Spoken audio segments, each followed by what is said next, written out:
خوش اومدم سو. خوش اومدین که. رحمت باشم رحمت. این همی داری خونه ما برای هر یک تایش ما کشودگی. هم وقت میتونیم بین. ما اول همه شما را آوازتون شدیم با قول مردم که میگن خونه نخرم صاحب بخرم شما را فهمیده ما اینجا خونه گرفتیم. خوش اومدین که. رحمت باشم رحمت. احترام کردی دعوت من کردی رحمت باشم. بابای سفر داشته. لبای؟ میگم یک داشت بتون. راست یک دعا بتیدن یک دعا. اله آمین.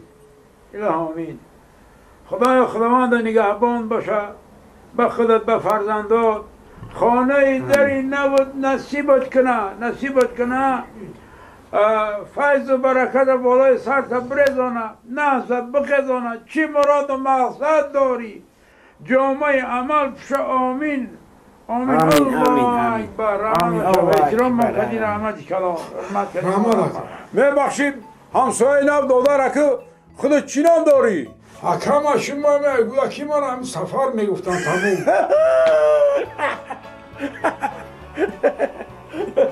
چی نام داشته؟ سفر نام داشته سفر.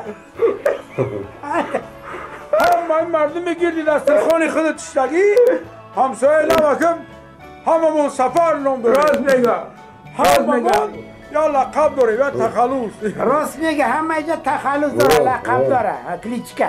اینا تا سفری چی میگه؟ خیلی چیه بگم حکمی سفر میگفتن تموم مخی. مرا نفهمیدی دادر یا مرگای مرده یا توی تماشای این فرزنده وقت خبر میکنم باید بدانم که کدام سفرهای مثلا هر یک تیمون لقب داریم اینا مرا سفاری بلوغ میگن. خودی چشمش کته ایرا سفاری بلوغ سفاری پنریکا میگن. روز میگه بابای سفاری کار میگن سفاری کار. سفاری بینای 99 گرزا؟ راست من سفاری 99 میگن که ماشینم 99 برای می سفاری تاکسن تاکس 99 میگن. راست میگه آدوران سفاری نکسی میگه. نکی ماشین یک سره اول همی خودم مبارگیم رنگش خمیدم نه خموشین زوره بکی بغرلا ماشین نه خطا چی میگه؟ این سفاری نکسه میگن راست میگن. نه بخشی که پروست همی سفر میگفتن تمام. چی گفتن؟ شما از بیان همی پروست سفر میگن. پروست سفر؟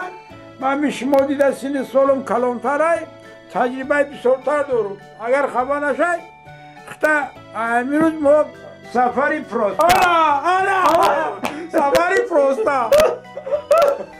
سفاری پروستا. الله اکبر. درست کنم الله اکبر. خوش اومدید.